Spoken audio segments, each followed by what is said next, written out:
were displaced geographically, so that their ties with their original language and sociocultural identity were partly broken.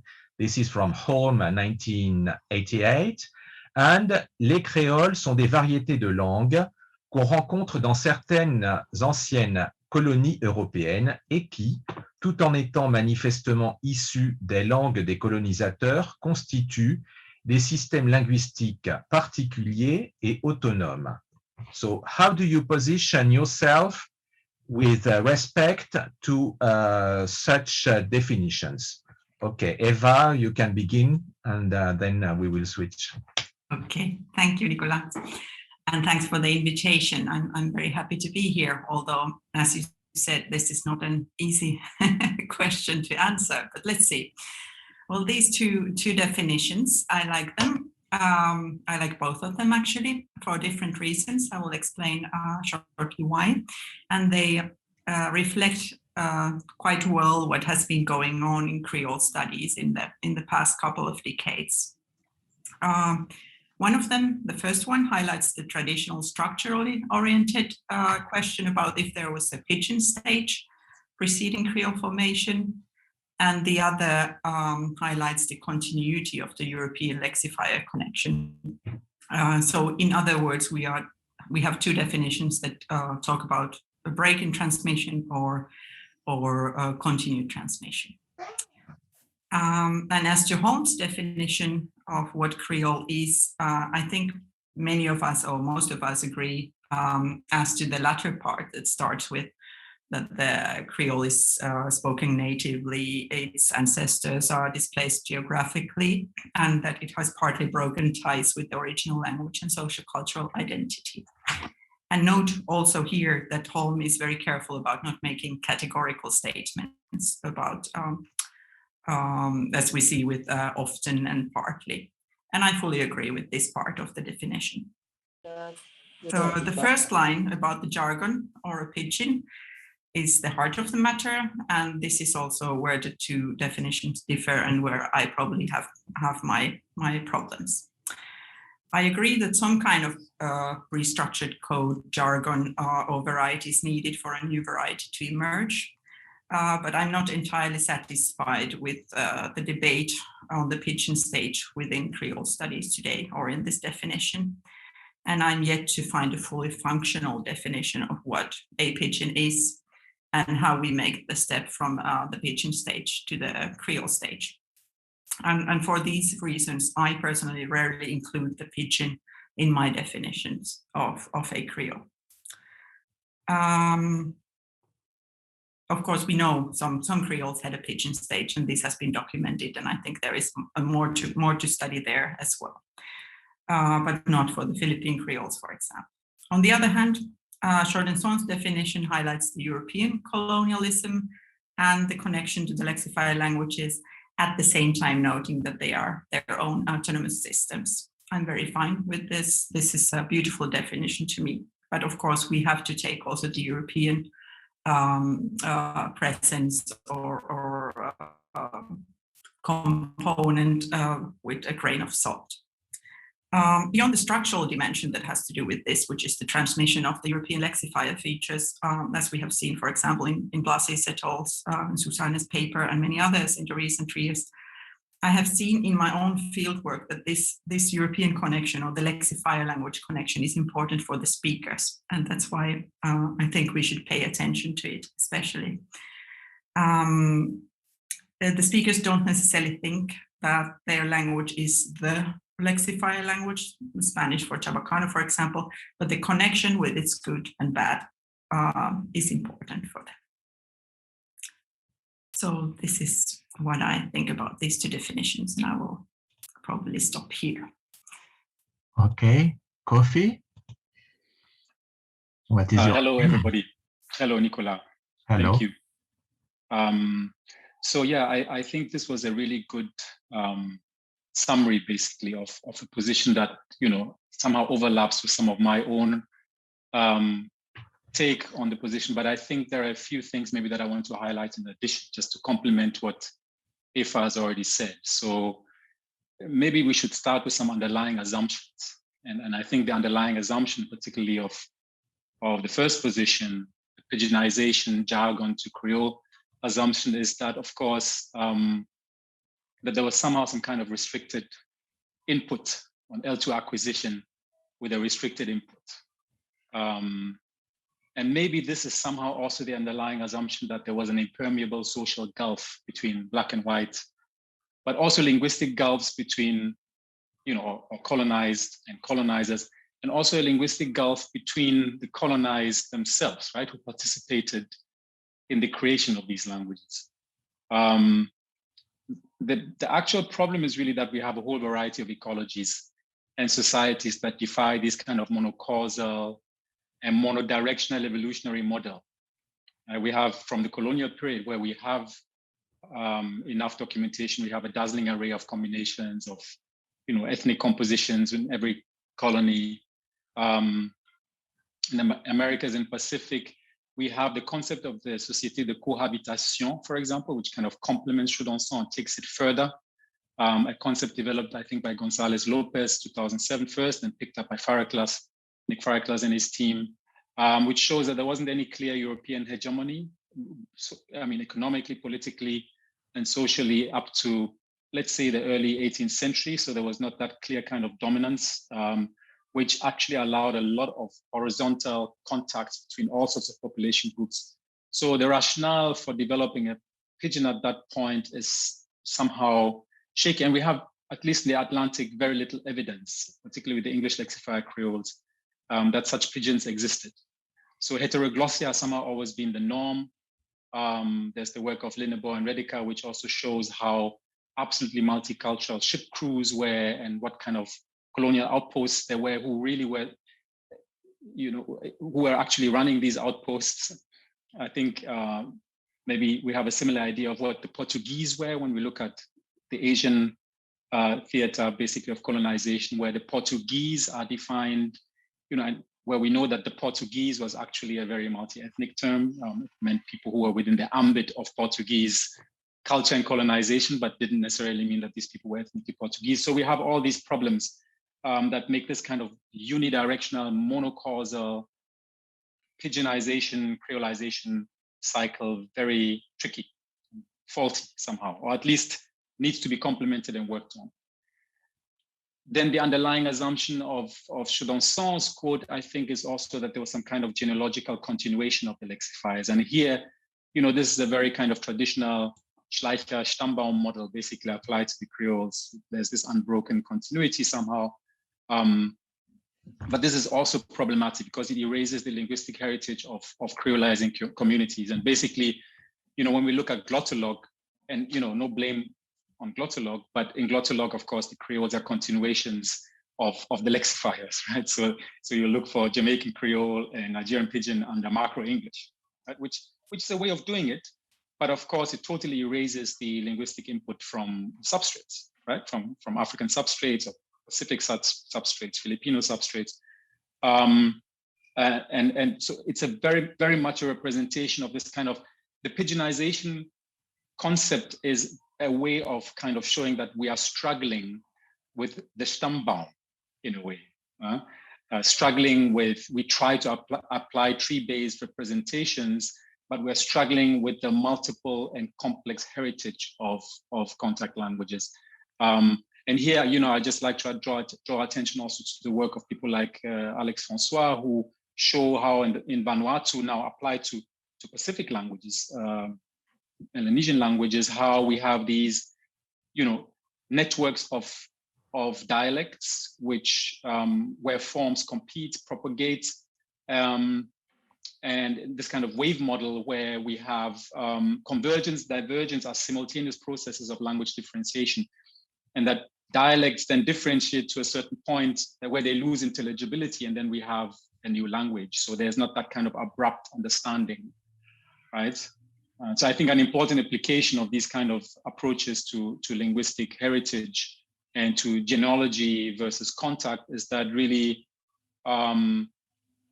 any kind of language can fit perfectly well to several partially overlapping subgroups, right? A concept, for example, by Van Sluis, Van den Berg, and Muysken, which was genealogical blends, So instead of trying to force, Creole languages into either no genealogical continuity, pidgins, something totally new and abstract, versus continuation of the lexifiers, as with Chausson's approach, I think there are many more creative ways of understanding how language evolution really proceeds, and that it's much more complex, less monocausal. It's a back and forth, it's cyclical, and particularly who are the agents of these changes, right? Let's not forget the agents of these changes, which were the colonized peoples of the world. Okay, thank you, Kofi and Eeva. And now we switch to the second question. So, are there linguistic and socio-linguistic criteria for defining Creoles, or rather differentiating them from other non-Creole languages? If yes, what are they? Okay, Kofi? Yeah, thank you, Nicolas. So this was a difficult question. I had problems trying to tease apart all the multiple layers and difficulties in there, beef up some of my own knowledge and read up a bit. So I think there again, I think it's important to understand, first of all, again, what is an underlying assumption? One is that individual languages are somehow a discrete object of investigation, right? They're discrete objects of investigation. They can be separated from each other, right? Which becomes increasingly difficult when you're working on Creole languages. The kind of neat separation of languages is challenging, if it is at all desired.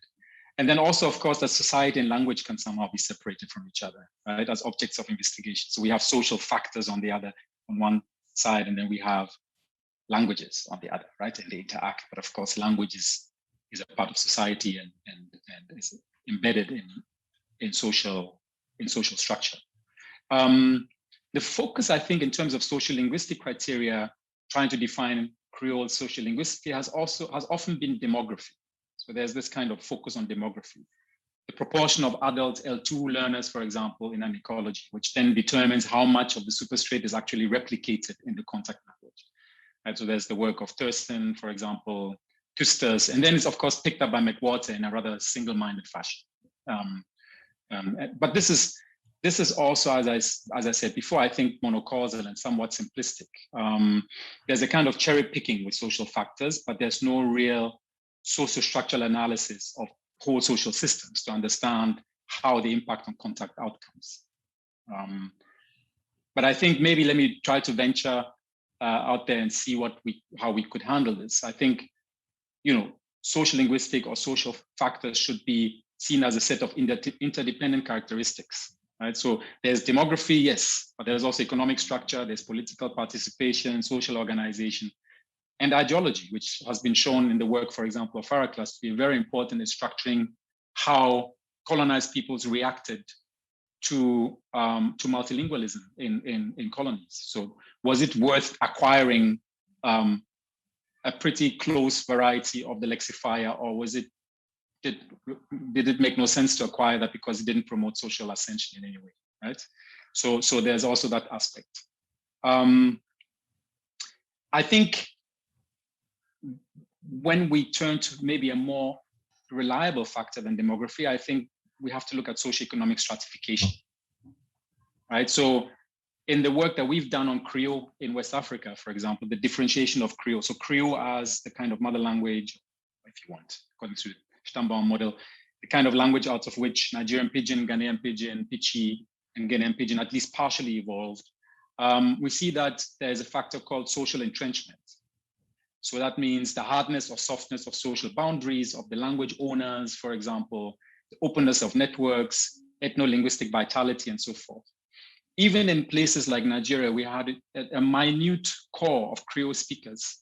A lot of Creole grammar was taken over because L2 speakers who acquired the language wanted to speak like the owners of these languages, right? So you have this wave of acquisitions, and now you have 100 or 150 million Nigerian Pidgin speakers, and the language is actually pretty close to Creole. And you look at Ghanaian Pidgin English, where you also have a Creole ancestor, and the language has kind of spun out far away from Creole. And here suddenly genealogical transmission is not so important, but areal convergence, right? So these are the kind of things we would like to explore a bit more and see how social stratification, either the absence or the presence or something in between of social stratification, really kind of, you know, gives us some hints into how languages evolve. And I think we need to be much more precise and much more elaborate in our understanding of the interaction of socioeconomic political factors with language structure. Thank you, Kofi. Up to you, Eeva. Thanks. I fully agree with Kofi that we have to look into the details and try to understand several social, historical, and structural factors that play at the same time. But for me, with the second question, I think we come back to the heart of the matter. So can we talk about Creoles as a group, and what are the criteria to distinguish such a group? And this means, are Creoles different from other languages, non-Creole languages, and why? And somehow people, especially the public, likes to abstract away from this detailed investigation that we have to do as linguists. So often when I talk to the general public, I say that for me, there is a group of Creole languages, and some are more typical than others. So there are some characteristic features for Creoles, grammatical features, for example, although many of these features are also shared with other languages of the world. And for a full definition, we definitely need both social, historical, and linguistic, grammatical, structural definitions. And I do not have one that is completely waterproof either. But typologically speaking, when we compare languages or world's languages, we often work with probabilities and with tendencies, not with categorical yes or no questions. So here we kind of come back to the point that Holm also made in his definition in the first question. I've been interested in colonial linguistics, post-colonial language studies, and such, what happens to language under colonial conditions. And within this area of inquiry, I think social linguistic criteria that stand out for Creoles in a higher level of abstraction are, of course, unequal power relations, often in colonial context situations. And somehow that a new group is formed, and that the Creole functions as an identity marker for that group. These are typical social linguistic criteria for me. And we should, of course, look into what are the conditions and constraints that make Creoles in comparison to other contact situations under colonial power relations. So that would be interesting to look at, and would contribute more generally to language contact studies. About the linguistic criteria, we are searching for features, keeping in mind what Kofi just has explained about that we like to categorize, we like to count languages, we see them as entities, and this isn't always the case, or there are different ways of looking into this. But if we want to take some linguistic criteria, some structural features, the first one that comes to my mind, and has also been said in other studies, are the TMA particles, the preverbal particles that are quite widespread among Creole languages. We also have multifunctional lexicon and little morphology, both in the verb phrase and noun phrase. And remember, again, that these are not categorical things. We can always find exceptions in Creole languages. So I'm not kind of saying that this is the only way to look at this. We have also shown in the phylogenetic network studies that Creoles, when looking at typological features, Creoles do cluster together, and they form a different group from non-Creole languages. Also different variety types are defining, not just for Creoles, also for English varieties, as has been shown with the E-wave data. For the English Creoles and Pidgins, the E-wave data also points towards similar definitions or kind of structural features that are typical for Creoles and Pidgins. the absence of plural marking in measure nouns, multiple negation, negative concord, special forms for second person plural, and lack of number distinction in reflexives. If we want to make this kind of feature lists, this would be something to look at. But the question I think we should be asking is, why do we want to identify that group, and what do we want to do with that group? So yes, do we want to learn something about world's languages, about new language creation, or about the Creole languages and their description? Thank you, Eeva. So this was your answers to our second question. The third question is, does the lifespan of Creole languages have an impact on their linguistic features? So, Eeva? Yes, I will continue. Well, my short answer, yes, I'm quite positive about that. Why not? Creoles, like any other languages, change in time due to language internal drift and the communicative needs in the community. So yes, I think the lifespan of any language has an impact on the linguistic features. And this could also be taken as a social linguistic question, like from the social historical point of view, where we could look at these different components and aspects and social factors that affect the community that uses the Creoles at different times in their lifespan. But I think what is probably behind this question is this idea of new languages that John McWhorter has been advocating for. And the reservations I have about this idea have to do with the young languages without unnecessary decorations and variation in Creoles in different historical time points. We know from several cases that there were different lexes and varieties used in the Creole-speaking communities already in the early times. So not everything is born simple and basilectal and then moving towards the lexifier. For example, in the samples that we have from the Philippines, already in the early samples, which are quite reliable, they are quality reproductions of the use of the language at that time, spoken language and dialogues, or reproductions of spoken language and dialogues. And they show both features that are close to the lexifier and that are the typical kind of idealized Creole features. This means that some speakers had access to different codes, including a full command of the lexifier language, Spanish in the case of Chabacano, and could use them in their interactions with speakers who had varying degrees of knowledge of Spanish, Creole, or other pidgins in the communities. Okay, thank you, Eeva. Kofi? Yeah, thank you. So maybe let me just highlight another aspect, I think, which is important. I mean, first of all, what is the Creole lifespan theory? And I think we have to be careful there because it's something that really has been recycled since the 19th century.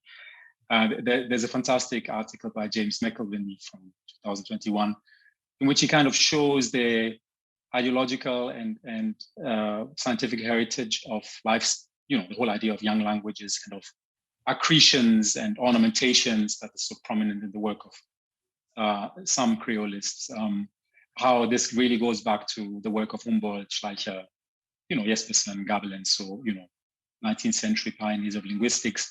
The idea that languages are born and die, the kind of anthropomorphic view of languages.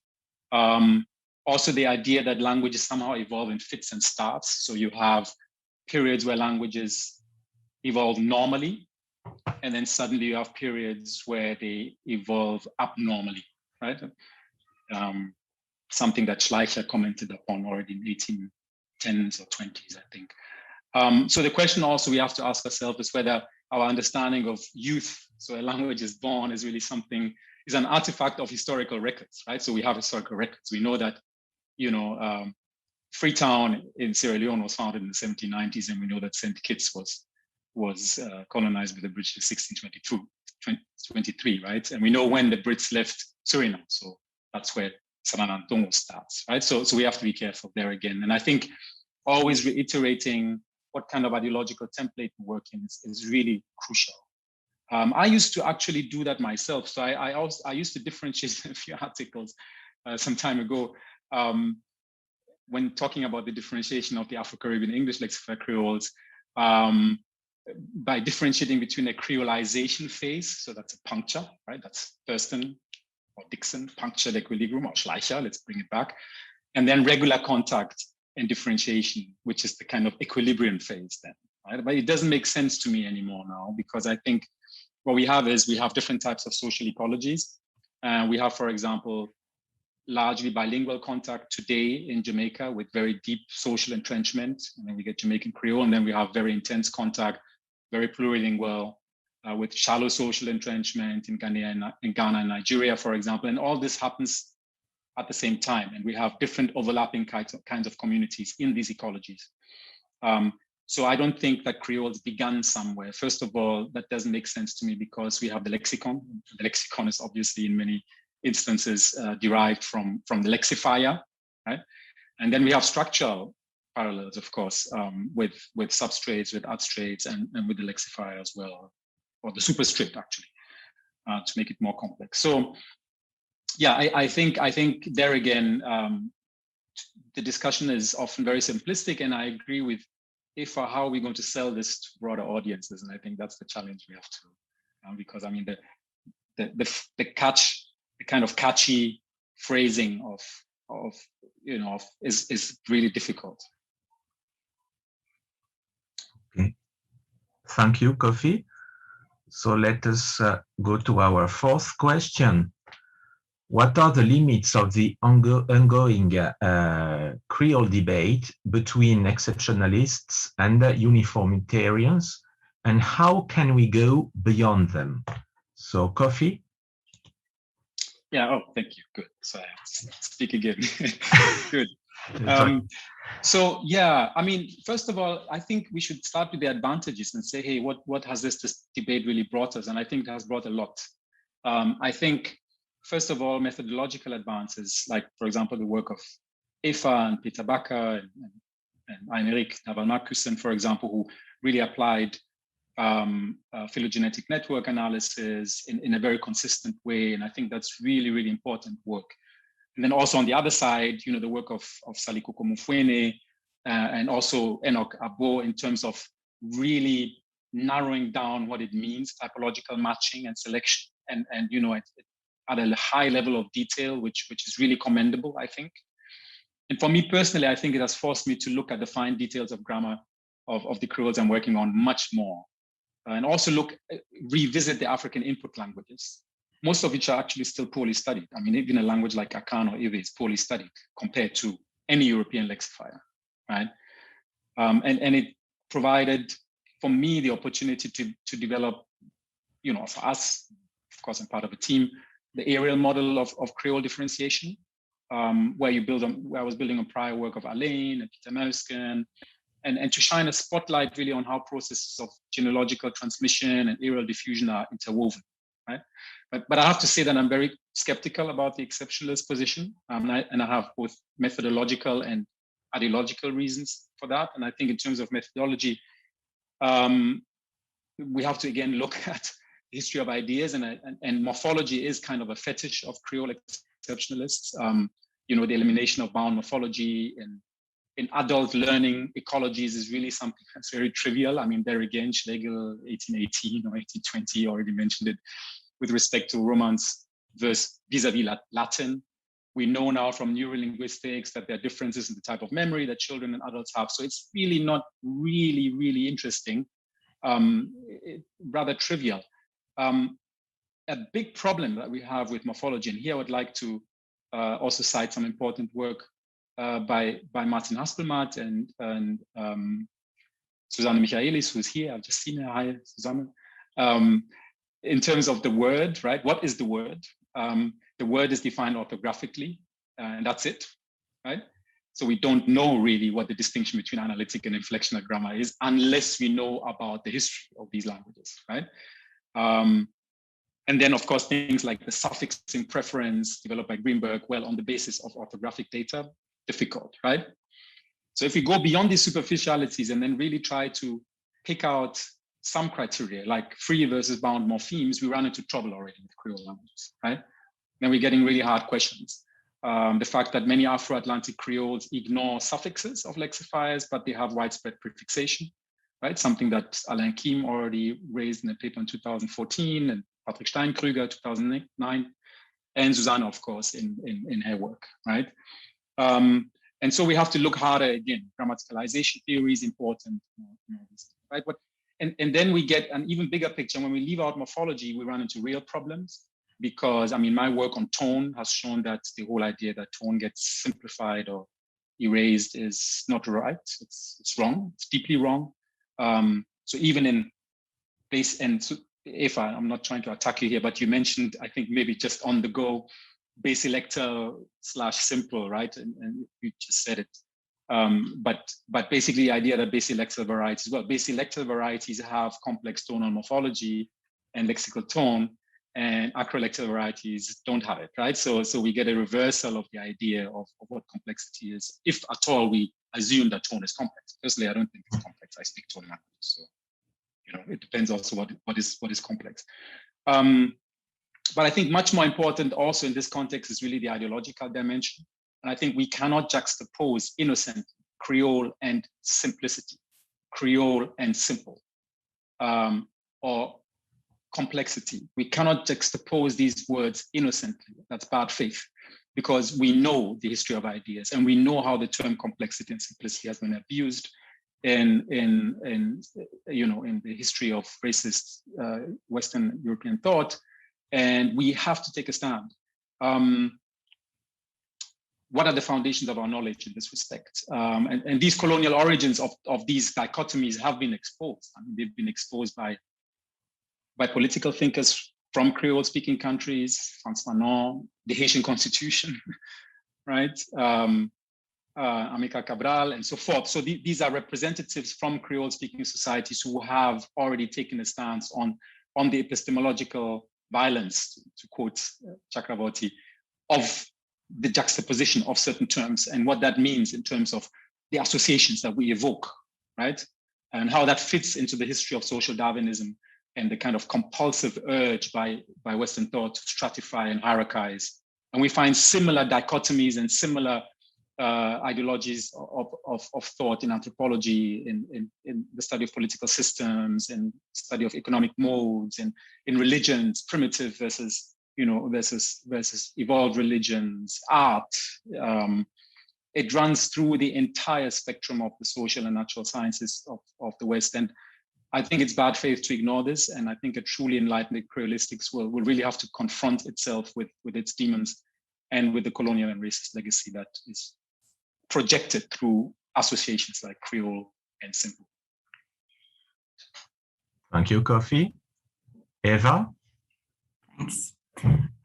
Before I go into my answer, thanks for pointing out that that was completely not my idea to say that basilectal is simple as such, but I was talking in this context of young languages without unnecessary decoration. So this is the popular ideology or idea that we often have about what it means to be a young language. It is somehow simple, and then it collects these suffixes and other morphological ways of decorating its words that are difficult to define. But anyway, yeah, thanks for that.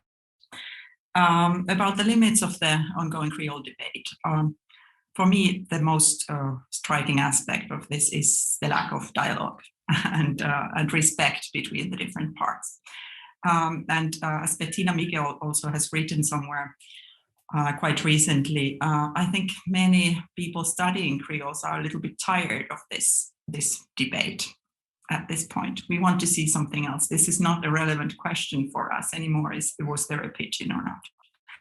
We want to look at Creoles, different aspects of them, about the communicative practices that Creole speakers have, the communities, for their own right. We do not need, there's no need for there to be a pidgin for making them interesting.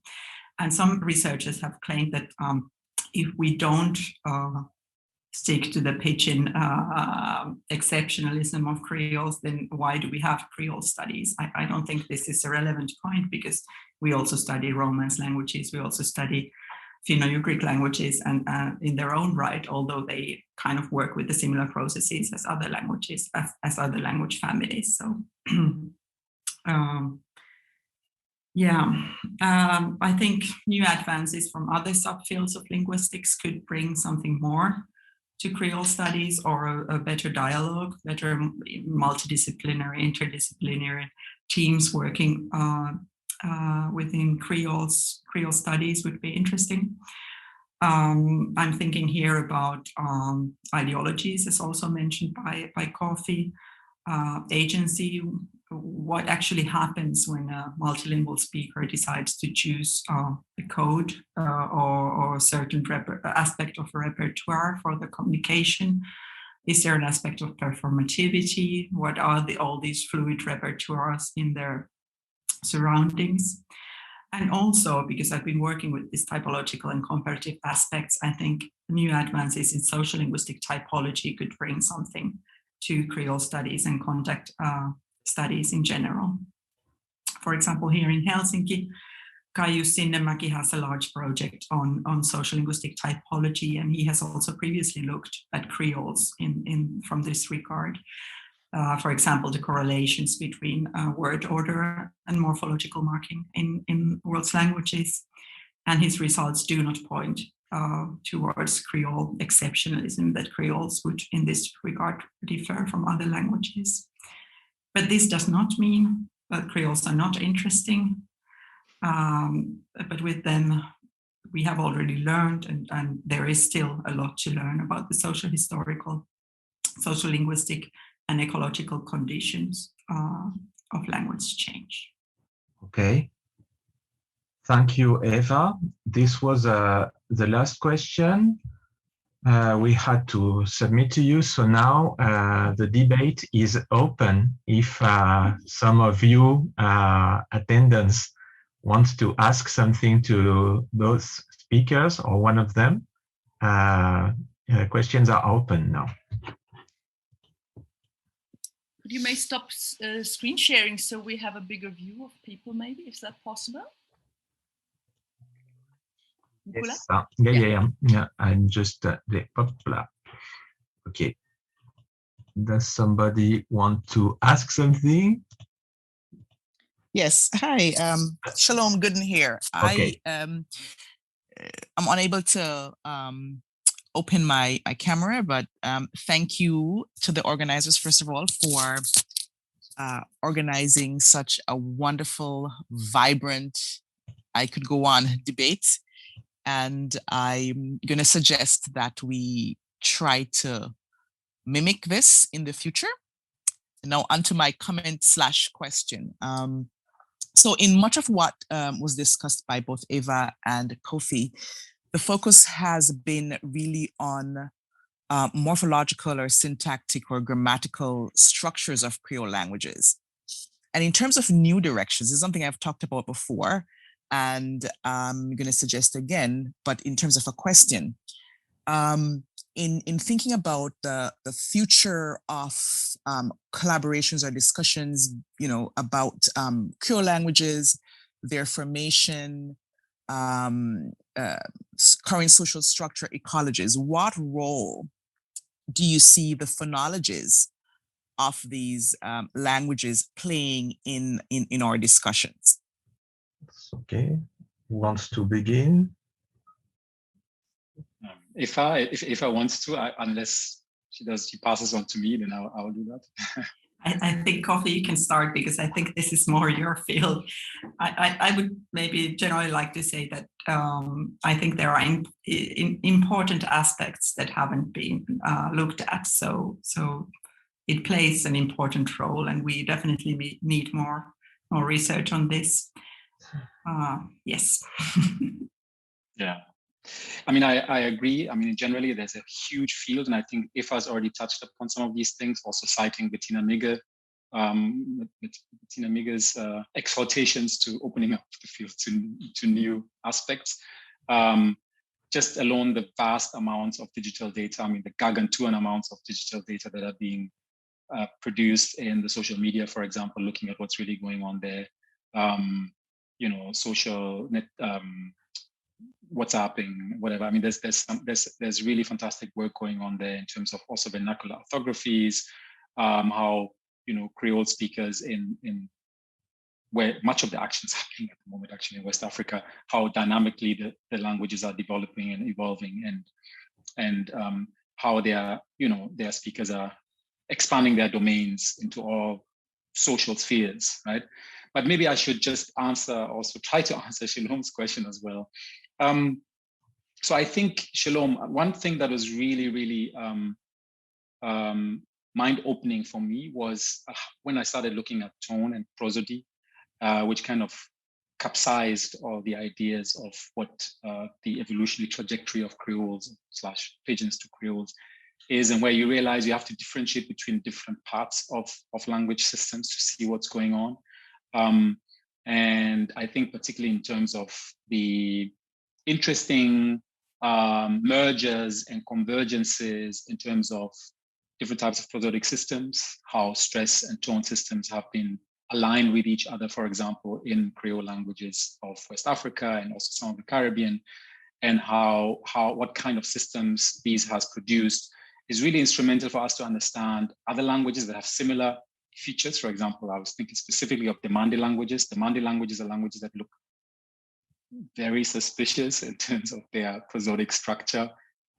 Remind me a lot of what's going on in the Afro-Caribbean English lexified Creoles of West Africa in terms of layered prosodic lexica, certain types of patterns, tone patterns that might suggest some kind of very strong contact history. So these are the kind of things, for example, where I think we have a lot to offer for general linguistics in general, and maybe really just also emphasizing what Eeva said. We don't need to show that there's something special about Creoles or Creole languages in order to have a rationale for continuing our work. I think we don't need that. Thank you both. Okay. Peter, you had a question too?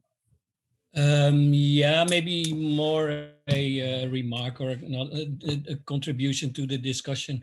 I guess I would be, if I would be put in one of these groups, put in the group of exceptionalists, but I don't like the term. I'm not an exceptionalist. I know that there are distinctive things about Creoles, but I think we are uniformitarianists actually, because we accept that different circumstances can lead to different results. Just like volcanic stone is different from stone that is formed by long time pressure. So I think there's a lot of ideology. I'm glad that you mentioned this also, Kofi. But when we started doing this work, we used a lot of databases, different databases used by others, and you compared with a sample of the language of the world, you always get the Creoles in a certain corner of the languages of the world, which means also that they are normal languages. They are not special languages, but they occupy a certain space of the languages of the world. And one thing I find important also to mention is that when we wrote this article in JPCL 2011, this is always often been rejected because we say that this shows that there is something simple about Creoles. Actually, we explicitly say it doesn't shed any light on the simplicity discussion, because whatever criteria people have used for simple languages, you don't find that back in the data, because the simple languages are spread equally around the languages of the world, but still the Creoles are found in a certain spot. So I think it's whereas let's say the exceptionalists, but I don't like the term, have a lot of data, and I think everybody who would use a large data set would get to the same conclusion. The people who have many people who have attacked it have said that it's an ideology, and this is what I don't understand, because there have been no studies where the counter evidence has been produced with lots of data sets. I think it's more an ideology to claim that Creoles are normal languages, part of just like any other language, but for some reason they stick together, and I think that has to do with the exceptional and cruel social situations in which they emerged. Maybe I take too much time, but sorry about that. But I think I had to say that. I think it's an important contribution to also make it clear that what I've always liked about your work, Peter, is exactly that, the fact that you've kind of separated the whole simplicity discussion from typological, cohesiveness. And I think that's really important. I mean, but I would like to contest you maybe on one thing. I have been looking at, Creole typology, particularly now in West Africa, and using deep data instead of large data sets. So having lots and lots of features broken down to a fine granularity. And what I always get is that the Creole languages, Ghanaian Pidgin, Nigerian Pidgin, Pichi, whatever, they cluster with the adstrates or substrates. While in the Caribbean, you see that if you put them all together, so the Caribbean Creoles, the West African Creoles, the lexifiers, the superstrates, substrates, adstrates, what you get then is that in the Caribbean, you have a clustering towards English, the lexifier, right? And the superstrate. While in West Africa, you have a clustering that's kind of complex, depending. Nigeria, you'll have elements from both the lexifier and superstrate, because English has remained the superstrate, and then a lot of adstrate stuff. So I think we have to continue refining our database. And I think the pioneering work that you've done was very important, because you had this lots of data, right? But I think we really have to also do now our homework and become more precise and more granular in how we look at grammar.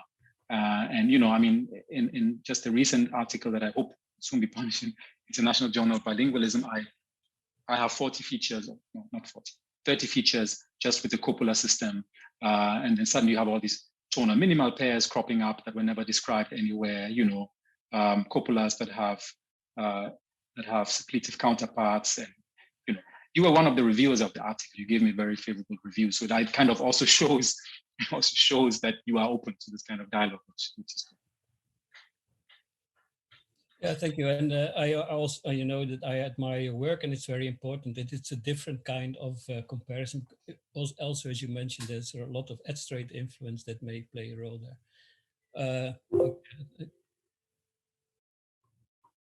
Okay. Could I maybe comment on what Peter said about the ideological basis? You were saying, Peter, that you get criticized when people say that these comparisons are somehow, or the exceptional view, the distinctive view is somehow based on ideology. I think what the criticism is meant to show is the kind of historical baggage that we have in linguistics as a field, and the definition of the typological features in general, and their application to Creole studies. But this is not just a problem for Creole studies, it is a problem for all of linguistics. So in that sense, I don't think all of the social sciences. Yes, it's a fair criticism. All of the sciences. Yes, I do not disagree with that. You have already, both of you have mentioned that, and that's also a very important point.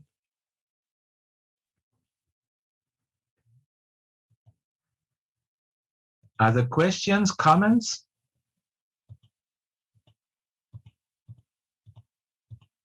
You're so many people. Nobody wants to share a thought with us.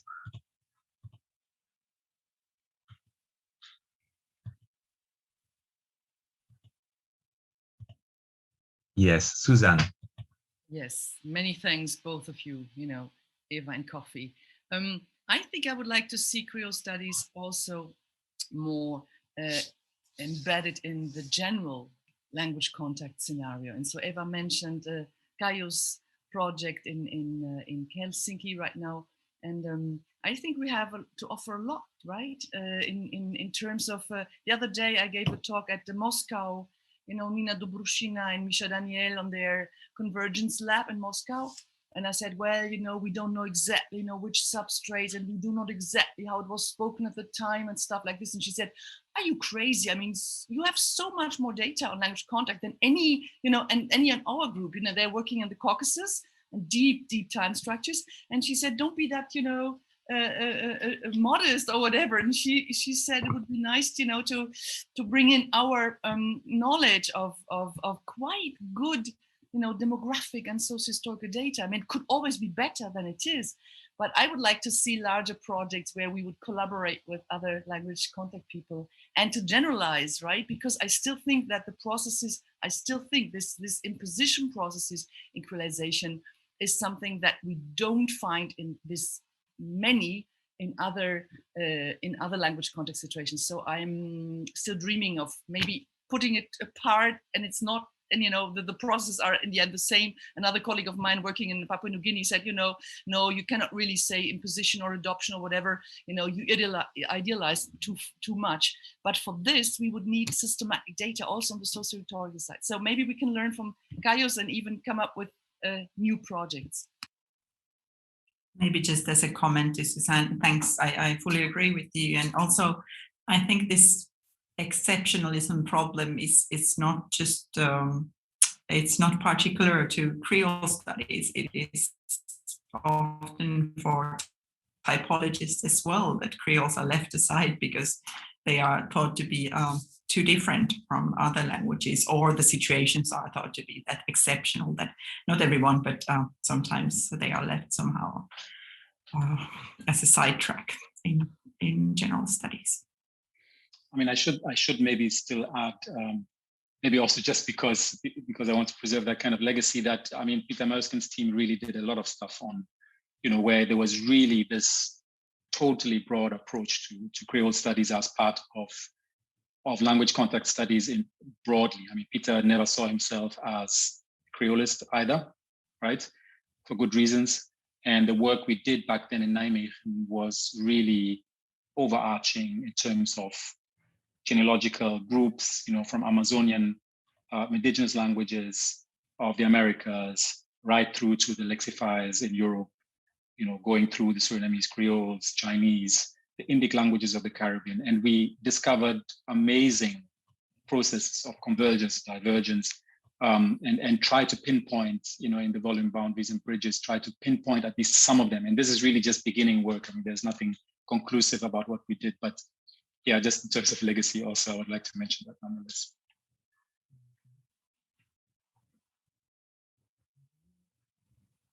Yes, Maria Mazzoli.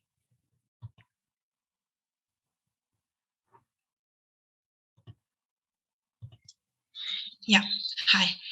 I wanted to comment on something that was said before by Shalom Godin about the inclusion of more studies related to prosody and phonology. And well, for example, I'm not a phonologist, but the study I will present tomorrow, and I'm concerned now, is about tone. And one of the things that I remarked is that when we analyze Creoles from the prosodic point of view, we still tend to analyze the system as mixed, as also Kofi said, layered, mixed, a mix of stress, pitch, accent, tone. And I wonder if, again, we are repeating the same pattern of taking categories that have been developed for other languages and apply them to the Creoles and see in the Creoles a system which is inherently mixed and made of things that comes from other languages, the substrate, the substrate, the adstrate. So I think that maybe one of the lessons, I'm also using this kind of analysis, so I'm not, I'm into it, but maybe the kind of a lesson that we can take from that is that we may use this awareness of the fact that Creoles may be made of different languages and can inherit features from different languages and be a mixture of different systems, but so are any other languages. So maybe our categories that we are using should not be so like kind of sharp defined as they are sometimes used. So maybe it's just a rough reflection. As I said, I'm not a phonologist, so I'm not maybe the person to do that, but this is a call to the phonologists out there to maybe to look into that. Yeah, thank you. That was, you know, a good summary of what of what I should have said when you asked me. I mean, in my own work, I don't call these systems mixed. I don't call every system mixed. Right? I don't call the West African Creole systems like Nigerian Pidgin mixed. They're just torn off. But we do have genuinely mixed systems in the sense that, and not different from other languages that we find elsewhere in the world, where you do have a manifestation, an acoustic manifestation of stress, and or phonological and acoustic manifestation of stress, and you have a phonological manifestation of tone. So we do find that. And the interesting thing is then, where do these systems evolve? Where don't they evolve? And how do they change? And I think the beauty of many of the Creole languages we work with is that they're represented across a huge variety of ecologies, much more than other types of languages, at least in the Western Hemisphere. You know, the problem is with colonization, and we get to colonial linguistics, is that once you impose standard languages on societies, you're getting a pretty normalized language evolution, you know, driven by the usual factors of language standardization and the kind of fossilization of linguistic structures. So, yeah. Okay. If I could jump in to piggyback on that, you know, I'm going to leave the phonology discussion alone. But just as a quick thing, Kofi is absolutely right that not all Creole languages are classified as mixed. So when you say that we tend to classify the phonologies or the prosodies of Creole languages as mixed, that's not quite the whole story. So for some Creole languages that we've looked at, when you look at the grammatical systems, researchers might have classified these as mixed, but when we start looking at the prosodic systems, we're seeing something that's quite different. And so then the stories that we would tell about the history of the evolution of these languages has to be different when we start looking at the different subsystems of the language.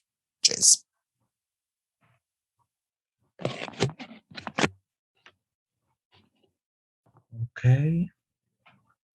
So I think the time is over for our debate.